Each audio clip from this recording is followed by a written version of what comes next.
Comment construire votre chatbot WhatsApp? Super rapide avec toutes les explications nécessaires. D'abord, on doit exécuter N8N dans le cloud. C'est obligatoire pour connecter WhatsApp, Discord et Telegram. On peut payer $50 par mois via N8N.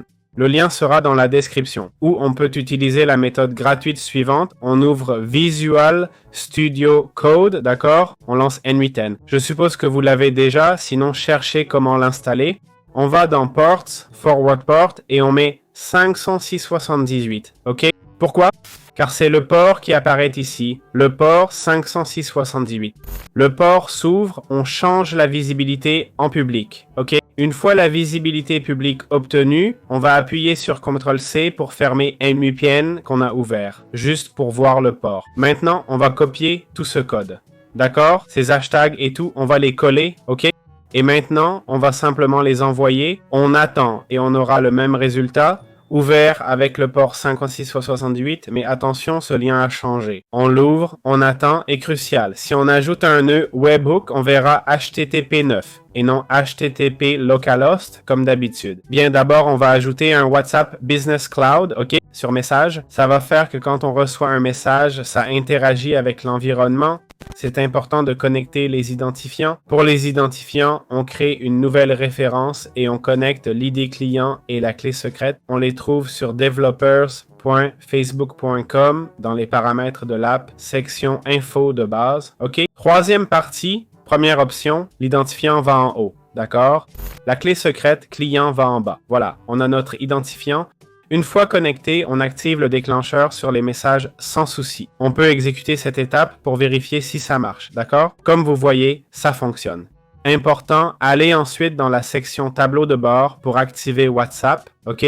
Ici, je l'ai déjà activé, comme vous pouvez le voir sur WhatsApp. Donc, à gauche, on accède aux paramètres WhatsApp et API pour connecter les futures API. On revient à N8N AI agent, qui servira à répondre au message. Le message qu'on va répondre sera celui qu'on recevra, d'accord? Pour l'instant, on ne peut pas le configurer car on ne l'a pas reçu.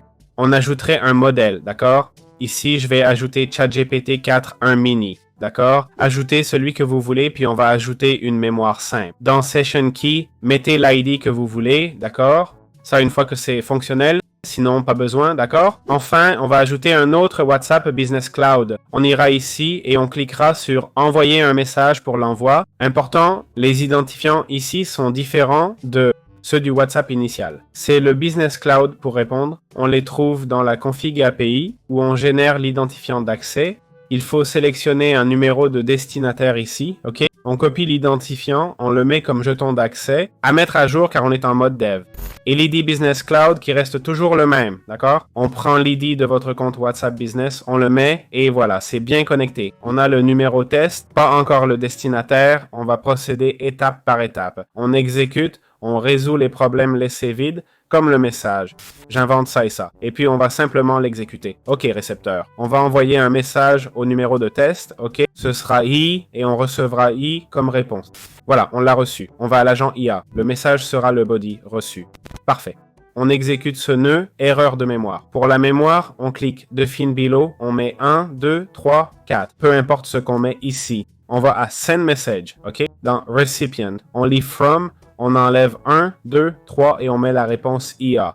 On exécute cette étape, d'accord? Maintenant, toute la chaîne marche, voilà la réponse. Bonjour, comment puis-je vous aider? C'est aussi simple que ça, j'espère que ça vous servira. Bisous.